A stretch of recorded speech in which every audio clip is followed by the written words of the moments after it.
সুন্দর সোফাকে কি করে নষ্ট করতে হয় এই প্রাণীটির কাছ থেকে শেখো। তোমরা সবাই দেখো কিভাবে সোফাটাকে খুঁড়ছে। কিরে, কি আছে ওর মধ্যে? কিছু আছে?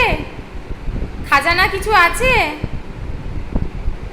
কি খুঁজছিস তুই ওর মধ্যে? কিছুতেই আমি সোফাটাকে গুছিয়ে রাখতে পারবো না, কি অবস্থা করছে।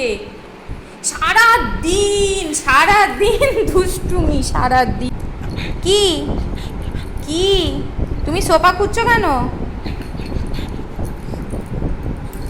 এখন ধরা পড়ে গিয়ে এখন আদর আবার কামড়াচ্ছ তুমি আমাকে? কি রে, কিসের আওয়াজ রে? কিসের আওয়াজ সোনা মা? কেন তুমি এখন আর আমি তো ভালোবাসবো না কিছুতেই না। তুমি সোফাটা নষ্ট করলে কেন? আমি সকালবেলা গুছিয়েছি, তুমি কেন নষ্ট করলে সোফাটা? এইভাবে আমার কাজের দেরি করে দিলে হবে?